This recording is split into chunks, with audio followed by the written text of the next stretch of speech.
Bueno, comenzamos con la otra presentación que tiene que ver con el libro Que ves cuando me ves, Cine, Imágenes y Ciencia, a cargo de la escritora María Florencia Delgado y bueno, acompañado por quien es el autor de alguna manera, el pionero y artífice de Cortos 72, Fabián Rodríguez. Buenas noches. Bueno, buenas noches. Gracias, Buenas Pablo. noches. Y bueno, tenemos el placer con Flor de compartir. En realidad tengo el placer de hacer las veces aquí de disparador, de compartir esta charla sobre cine, sobre ciencia y presentar su segundo libro. Bueno, Flor, recordar que aquí tengo el primero, esta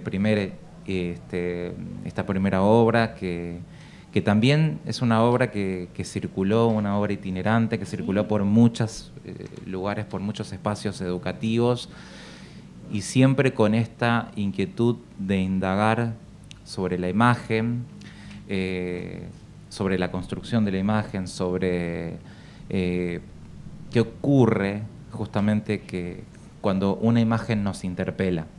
Y me parece que en esta segunda obra, en este segundo libro, te comentaba antes que lo que lográs es sumamente interesante porque podés conjugar, creo que después te voy a preguntar, tus dos pasiones, tus dos cuestiones vocacionales. Por un lado, tu vocación por el lenguaje cinematográfico, por tu inquietud, tu curiosidad por eso, pero también por otro lado, lo que te define en otro aspecto vocacional tuyo que tiene que ver con tu profesión como kinesióloga, como desde las ciencias, digamos, naturales, y aquí está también condensado eso.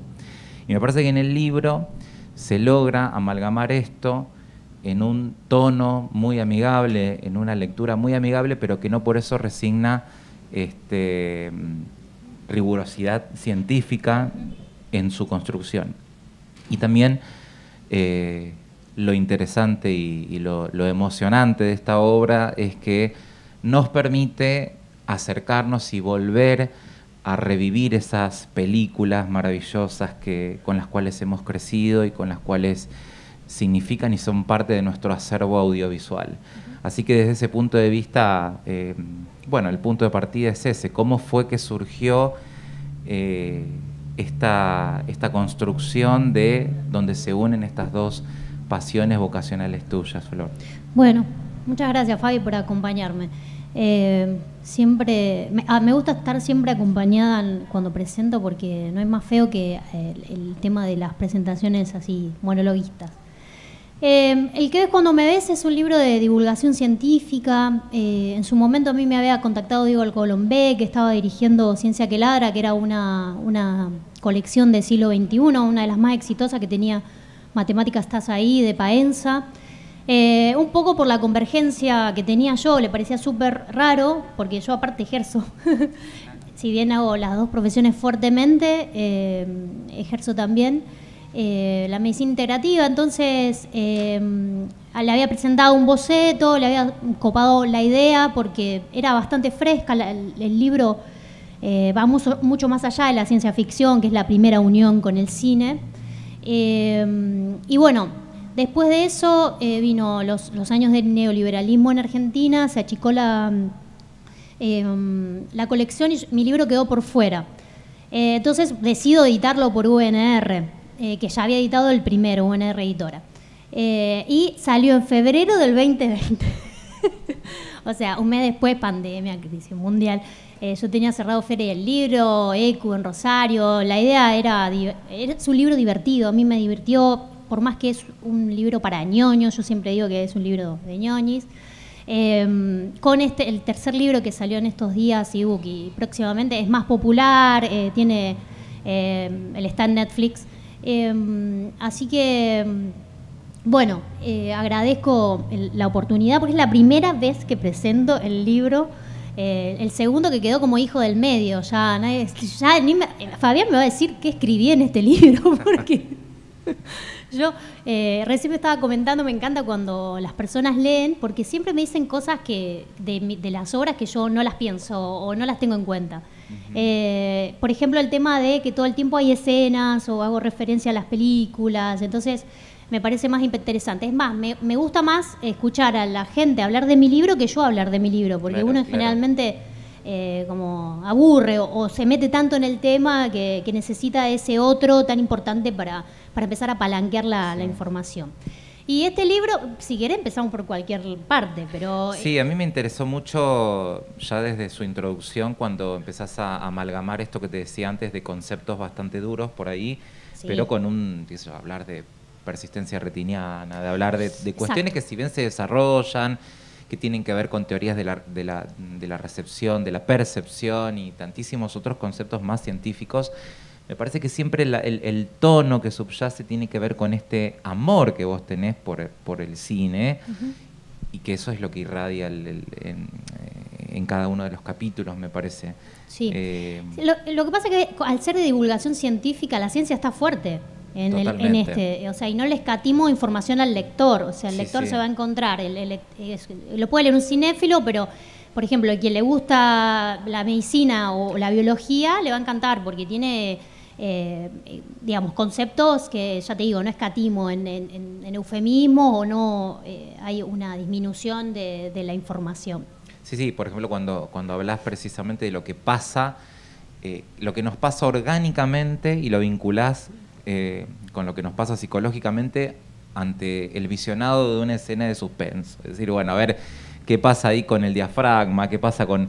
Y eso me parece sumamente interesante, cómo lográs amalgamarlo. O sea, ¿cómo fue esa construcción? El cuerpo siempre está disociado de la cabeza porque venimos de teorías como la de René Descartes, que es del cuerpo-mente, del siglo XVIII en adelante, que todavía no sigue siendo paradigmática en la sociedad. Y lo primero que pensé es, bueno, ¿cuán quietos estamos cuando miramos, por ejemplo, una película de suspenso, ¿no? O de terror?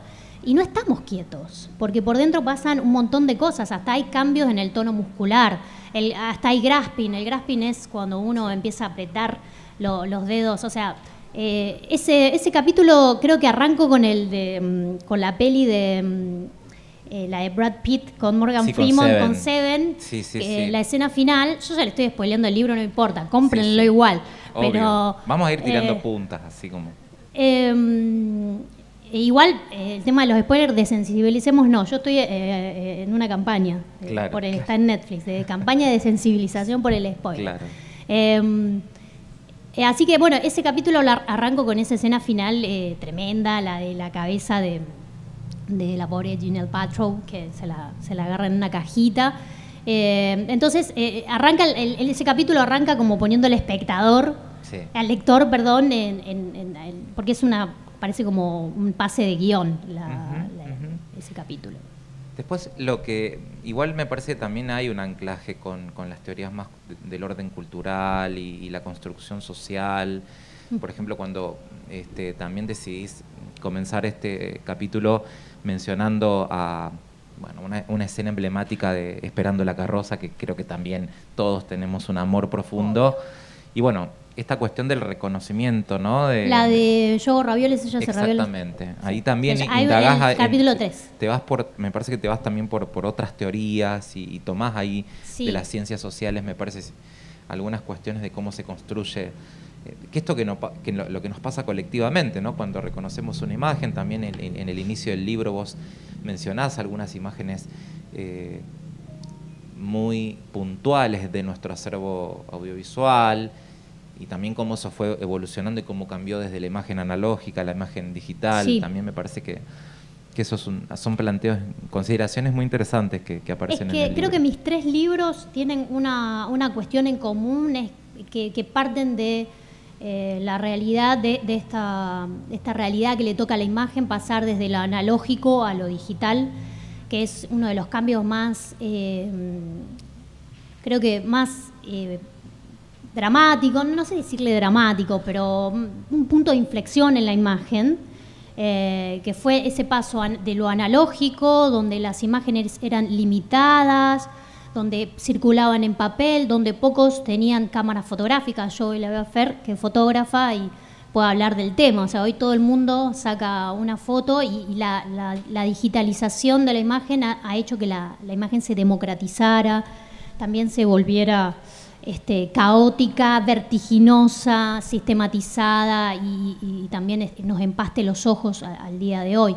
Pero mis 3 libros creo que parten desde ahí, ¿no? El análisis ese está siempre, obviamente que en el último más que ninguno, porque bueno, analiza el tema del streaming y es importantísimo. Claro. Sí, aparece esto que vos recién mencionabas de la democratización y la inmediatez, ¿no? Como 2 cuestiones, 2 elementos de la imagen que vienen a cambiar esta percepción y esta voracidad perceptiva, que es un concepto también que aparece de otros autores que cambia los modos. La imagen digital cambia los modos, la cantidad de las imágenes. El procesamiento también. El procesamiento, la cantidad de imágenes a las cuales estamos sometidos, o sea, todo el tiempo, y ahí eso es muy interesante. Recuerdo, creo que hablabas de las neuronas espejo. En ese hablo y acá también. Porque ese capítulo que me lo nombraste y yo ni me acuerdo, gracias. Hablo sobre las neuronas espejo, pero el primer libro es casi un manual para docentes. Sí. En me doy más una escritura más liviana, no por eso menos comprometida, pero ayer que tuve el streaming con Nuria Silva, que me acompañó en el tercero, yo estoy apuntando en mi escritura a una fluidez, que sea simple pero contundente. No me quiero ir por los dibujitos académicos, que están bien, ¿no? Pero viste que muchas veces muchos libros... es un libro que tiene más ese peso académico. Claro. Después uno se va puliendo como escritora. Yo ahora lo que quiero es llegar. O sea, que cualquier persona puede comprar un libro. Y que no sea para un grupito. Claro. Para quienes hacemos investigación audiovisual, muchas veces está circunscrito a un grupo súper chiquitito de personas, de selecto. Entonces hacemos libros para nosotros. Y a mí no me importa eso. O sea, lo que tiene... aparte el cine es popular. Totalmente. El cine es proletariado. El cine nació en los barrios, nació, acá tenemos el Cervantes y el Verdi, y iban todos los trabajadores. Quizás es el arte más democrático. Sí, creo que sí. Es el que más ha llegado a las masas, y me parece que bueno, es sumamente interesante esto que se plantea y bueno, a propósito de esto, has recorrido infinidad de lugares, de ámbitos institucionales, educativos. ¿Crees que todavía la pelea en la hegemonía de la palabra versus la imagen dentro del ámbito está ahí? ¿Cómo ves eso? Porque esa es la discusión, digamos, madre en algunas cosas. Yo creo que, bueno, la imagen es polisémica y yo creo en esa unión, en que no sé si se puede escindir la imagen de la palabra.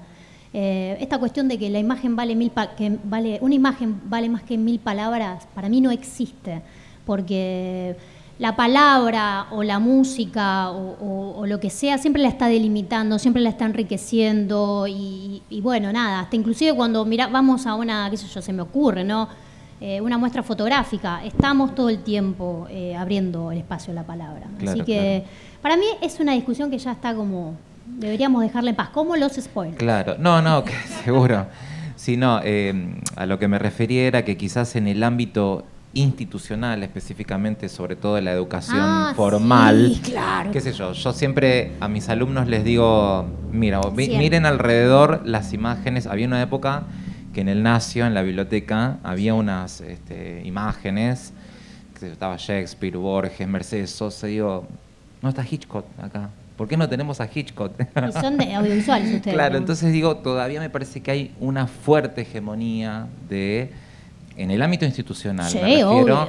Donde cuesta mucho, qué sé yo, el docente que pone la película como un apéndice para completar un tema. Que bueno, a mí eso, es que ese es el tema del primer eso libro. Es lo que voy. Sí. Lo que pasa es que puntualmente en las instituciones y en la escuela, lo que pasó es que cuando nace el cine y surge a la par, después de unos años empieza a estandarizar la televisión, la escuela le dice no a las imágenes. Exacto. Pero le dice no porque, bueno, le parecía que no. Era porque los intelectuales de época, Total. por ejemplo, Adorno, que hicieron dialéctica del iluminismo, decían, no, el cine era un arte menor y la televisión embobaba y una bueno, herramienta de manipulación. Exacto, se pensaba eso, que era un arte menor.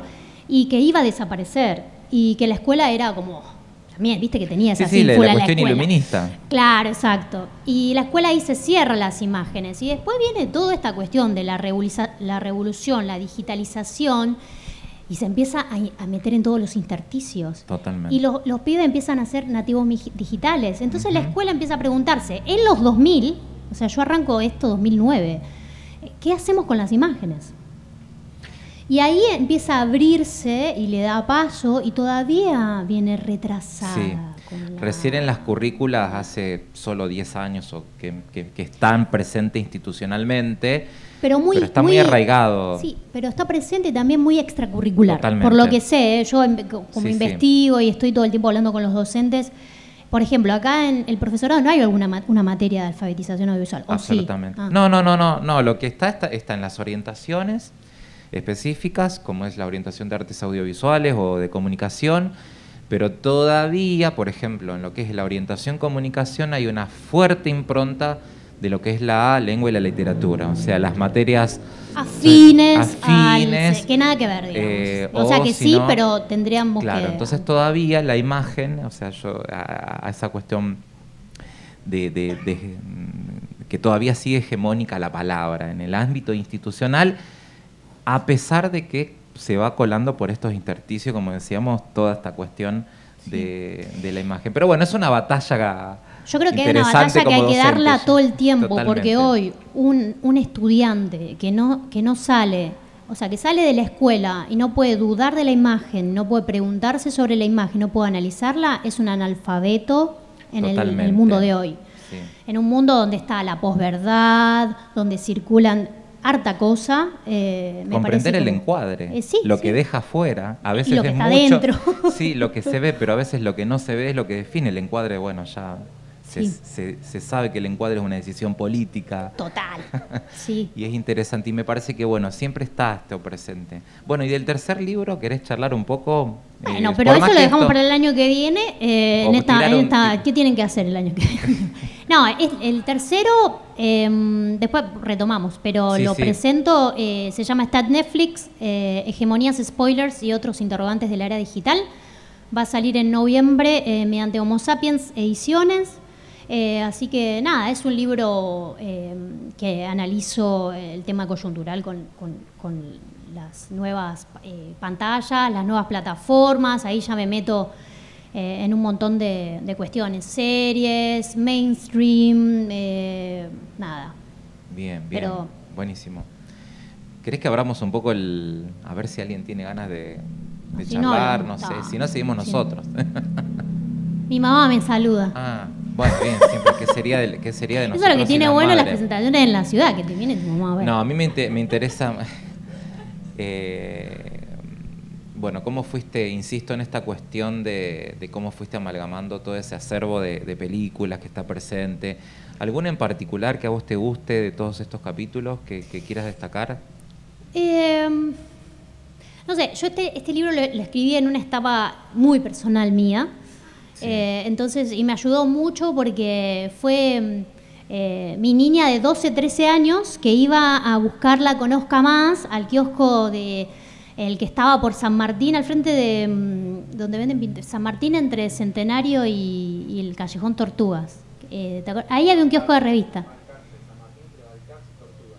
Sí, ahí. Bueno, ahí. Bueno, iba todos los jueves, que mi mamá me acuerdo que me daba la plata y me iba a buscar la Conozca Más. Sí. Y desde antes ya compraba revistas científicas, entonces, sí, obvio. Tengo todavía, mi mamá me las guardó. Así que este libro fue un poco, estaba en una época con mucho dolor, entonces me alivió mucho porque jugué un montón. O sea, yo me acuerdo de cada capítulo que se abría, era wow, ahora tengo que hablar de esto. Claro. Y encima hacer conversar las dos cosas, la ciencia y el cine. Totalmente. Que son cuestiones que me apasionan muchísimo. Bueno, viste que hay un capítulo sobre ciencia ficción, sí. Porque la ciencia y el cine tienen su romance. Totalmente. Es más, la primera proyección de cine de Georges Méliès, que es considerada la primera proyección, que es El viaje a la luna, Voyage dans la lune, Georges Méliès hace una ciencia ficción. O sea, su primera aproximación fue... Él era inventor. Exacto. Era inventor, así que... Claro, bueno, pero fíjate como que la primera proyección fue como el cine haciendo como su versión de ciencia, o su versión, bueno, eran 4 astronautas que iban a la luna, después se comían unos hongos, era re lisérgico, el corto, se lo recomiendo, está en YouTube. Y después el cine siguió su romance con la ciencia, un poco ahí, creo como oníricamente o distópicamente, hasta que la película inflexión de la ciencia ficción es Odisea del espacio 2001 de Stanley Kubrick, que es la primera vez donde el cine se acercó a la ciencia a preguntarle, che, ¿esto que estamos haciendo estará bien? Y la ciencia le dijo, no, la verdad que la están repifiando. Son escenarios súper no plausibles lo que están haciendo. Entonces, Stanley Kubrick fue uno de los primeros que arranca con asesorías de guiones, de sus guiones. Entonces, Stanley Kubrick, la Odisea del Espacio se considera una de las películas más, digamos, con más cercanía a la realidad. Así que, bueno, eso. Sí, bueno, también ahí es interesante en el otro capítulo lo que aparece esta idea de las series, ¿no? Que vos ya introducís un poco, me parece, Exacto. con ese capítulo a lo que va a venir con este tercero, ¿no? Sí. Y es más, ese capítulo a mí me abre, porque yo ahí empiezo con los spoilers y ya, ya estructuro el otro libro. Claro, pero me interesa esto de las series como el chupete de la posmodernidad, el chupete posmoderno, ¿no? Se llama... Esa construcción que haces ahí. El fenómeno de la serie es un chupete posmoderno. ¿Cómo sería eso? A ver, ampliemos un poco esa idea tuya de... El capítulo yo creo que escribí. Creo. Bueno, pero... No. Analiza el fenómeno adictivo de las series. Sí. Creo que tiene que ver con el tener todo junto. O sea, las series no es algo nuevo. O sea, no es algo que empiezan desde la década del 50 al 60, Lucy Ball. Después tenemos... Hay como creo que 5 edades de oro de las series, hasta la última, digamos. La primera eran series más costumbristas, me acuerdo de Lucy Ball porque la veía, sí. Pero había, bueno, después tuvo Columbo, sí. Después arranca Twin Peaks, que hace como una otra inflexión en ese segmento. Bueno, y siempre nos vinculamos con las series, pero ahora el tema del streaming, perdón, chiquero. Bueno. Con el tema del streaming y tenerlas todas juntas 24/7 dispara una serie de acontecimientos que no son propios del streaming, sino propios de la raza humana. O sea, sí. la ansiedad, esta cuestión de estimulación que tienen en cuanto a las narrativas y a la fórmula matemática que hacen. O sea, hoy las series, como se están produciendo toneladas, porque las series son las herederas naturales de la telenovela de las 9 de la noche, sí. Digamos. Algunos dicen, no, hay series. Bueno, si antes poníamos Orlando Rivas Taxista o Grande Pa para los de los 90, digo. Hoy lo que hizo el streaming es bajar el encendido de la televisión. Entonces, la gente que encendía la tele para ver el noticiero y después quedarse a ver el unitario, hoy pone Netflix. Entonces, bueno, eso hizo que encima, sociológicamente, estamos atravesados por una ansiedad. Y esta cuestión de... lo hago un insert, ¿no? El tema del procesamiento de las imágenes es súper corto ahora. 10 segundos ya es un montón, nos aburre. 30 segundos, un video de 3 minutos. El tema ese de la escuela, viste que la escuela hace videos de 6 minutos de fotos. Exacto. Eso también, me voy a poner una campaña para que... Sí, bueno, absolutamente. No, eso es tremendo para los chicos hoy que hacen... El TikTok que dura 15 segundos. Si te cuenta una historia, se ríen y pasan otro máximo TikTok. Máximo un minuto, pero... Venimos de ese parpadeo bestial. Entonces, las series se meten en ese nicho, aprovecha el espectador posmoderno y bueno, y le deja todo el tiempo cabos sueltos porque, bueno, el tema de las temporadas están así, digamos. Están pensadas para que un capítulo no baste. digamos. Exactamente. Yo hago varias investigaciones, viste que hice investigaciones de bastante, de mucha gente, de 100, 200 personas más o menos, y por el 70% decía de haber sacado horas de sueño productivas para terminar de ver una temporada.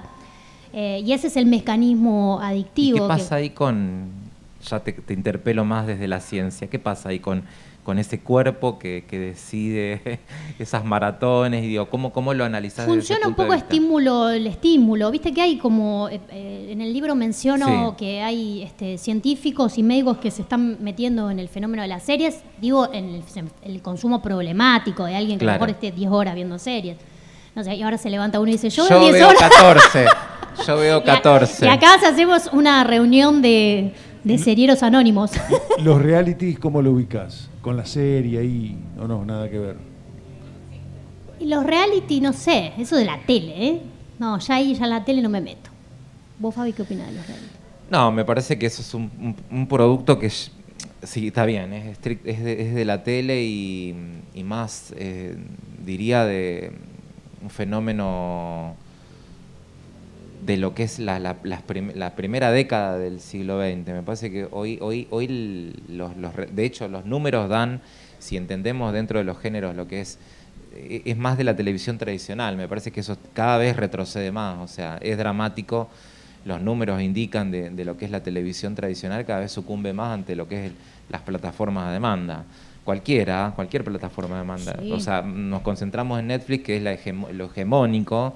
Pero también está Amazon, que pisa fuerte, totalmente. HBO, Disney Plus, que ahora se tuvo que redimir, porque Disney Plus que vendía sus contenidos a Netflix, y un poco como se ponía al hombro el tema de la industria, ahora tiene su propia plataforma. Sí, y después creo que hay un cambio profundo que tiene que ver con la percepción, o sea, una percepción, antes mencionabas cómo ibas a retirar tu Conozca Más, pero bueno, quienes nos hemos formado y estamos ahí en esa cultura de haber ido al videoclub, el visionado de una película que era una ceremonia, bueno, todo eso se rompe con la fragmentación. Creo que hay una cuestión de fragmentación en la percepción de una obra audiovisual, digo, ya sea una serie. Absolutamente. Sí, es que el tema de las series es que hay una cuestión. Las series también engañan en cuánto tiempo vos ves. Porque vos, si ves una temporada, son 12 horas. Y a veces a lo mejor ponés, pero que voy a ver una película de 2 horas. Entonces te comés 12 horas de la misma propuesta estética. Porque aparte no es que si vos decís, bueno, miraste 3 temporadas. Pero después está el mercado, que si anda, ¿sabés qué? Le empiezan tracatrán, y termina 8, que uno nunca sabe. Sí, entonces, la experiencia audiovisual pasa por el qué y no por el cómo. Exactamente. Sumado hago este insert al mainstream que estamos viviendo ahora, porque, por ejemplo, el mainstream del 60 iban al cine y el mainstream era Hitchcock. Totalmente. Ahora el mainstream es Bombacha de Goma, y Superman y todo. Claro.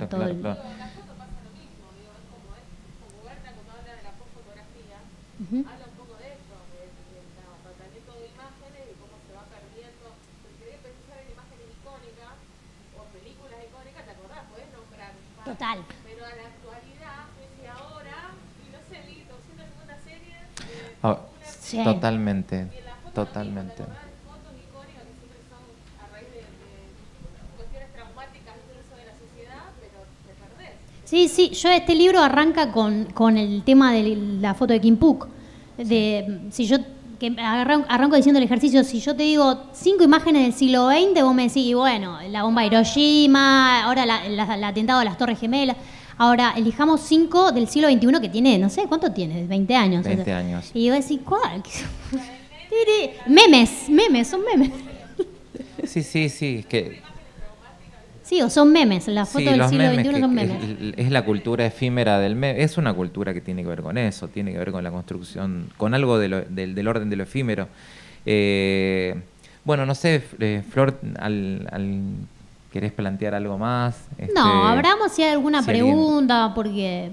Para no cansar tanto. ¿Cuánto llevamos hablando? No, bien, más fácil. Media horita, bien, ¿eh? Tampoco... Bien, vamos bien. ¿Alguna pregunta o alguien que quiera abrir? Si no... Eri. Con este consumo ansioso de imágenes, de ¿qué pasa con el cuerpo? Como vos lo habías empezado y me había quedado con esa curiosidad. ¿Qué pasa con el cuerpo y que no puede contemplar y sentir y permitirse disfrutar de la tranquilidad o de no esto de abrazarse tanto de imágenes? Yo creo que sí, en ese sentido la imagen, y yo cuando empiezo a investigar todo lo que concentra y lo que se endemoniza, siempre detrás estamos nosotros los seres humanos. Entonces lo que hay que plantear es qué tipo de vida estamos teniendo, es la ansiedad. Yo también, por ejemplo, en el tercer libro no endemonizo a la gente que vea las series, porque si vos llegás a trabajar 10 horas con la cabeza quemada, porque es así, el sistema es tremendo, el sistema que se rompió por la pandemia es tremendo. ¿Y qué te vas a poner a ver? O sea, ¿querés algo que te entretenga, que te saque del día, que te dé una sonrisa y que te vuelva a dormir? Lo mínimo, ¿no? Te tomás algo. No te da a lo mejor para ver, qué sé yo, Kubrick o, no sé, un Pasolini, no sé. Algunos sí, los cinéfilos somos así, pero en general, yo analizo muchas las masas, es eso. Entonces, por detrás creo que de este cuerpo que no da más. No damos más nosotros, digámoslo. No damos más, encima una pandemia encima. Entonces, este cuerpo admite poco procesamiento. Entonces hay que volver. Un insert coin que hago, que del tercer libro, es que una de las cuestiones que descubrí, que con esta cuestión de la pausa, de la pandemia, viste que al principio tuvimos como un meme de vacaciones, después ya neurosis total, que se te termina la plata, ¿qué haces? Pero en ese mes volvimos a ver cine clásico. El cine clásico se disparó, y es por esto de que estábamos un poco más quietos y que nos empezamos a mirar distinto, ¿viste? Salíamos de todas esas imágenes y de esa bestialidad de ritmo de vida que estamos teniendo. Así que bueno. Sí, también es el paso de una pantalla a otra, es decir, en el tiempo. Encierro, dejás una pantalla para tomar otra. Entonces, Exacto. en ese momento de seleccionar, como vos decías, a ver, entre elegir cine de autor o una fórmula que es satisfacción garantizada, le devolvemos su dinero, es decir, satisfacción inmediata. El cine nació así también. Ojo. El cine nació, yo creo que Cine también industrial, el cine industrial. el cine nació como un entretenimiento de feria, después se fue cambiando. Sí, tuvo su pasaje por Europa que le dio la contranarrativa, claro, que ahí se enriquecieron todos. Por supuesto. Desde eso. Pero no deja también de ser eso, ese origen, ¿no? Ese origen que va a tener. Flor, la verdad, yo muy contento de compartir este encuentro. Gracias. Habíamos compartido uno hace algunos años en otra feria del libro. Me gusta mucho, y bueno, también reconocer que alguien de nuestra ciudad tengamos 3 obras que enriquece también nuestro acervo de literatura vinculada al audiovisual. Y bueno, nada más que agregar, agradecido, y vamos ahora voy a esperar el tercero para leer. Bueno, muchas gracias a vos, Fabi, por acompañarme, siempre la paso súper. Agradecer a Cañada, que es mi ciudad. Quiero agradecer a la gente que está acá, es toda gente querida. Y quiero pedir un aplauso para los lectores, para los espectadores y para nosotros, que me incluyo, que somos los quienes sostenemos la cultura. Y sobre todo aquellos que valoran mi laburo, está la Miro Fer, que es amiga, y a todos, que cuando empecé son los primeros en llamarte y te compro un libro y te apoyan con lo importante, porque es durísimo producir bienes culturales a un nivel, digo, con editoriales fuertes, sale mucho dinero, es mucho trabajo, es muy sacrificado. Y la verdad, gracias. Yo me siento muy cómoda siempre en mi ciudad, siempre muy querida. Así que bueno.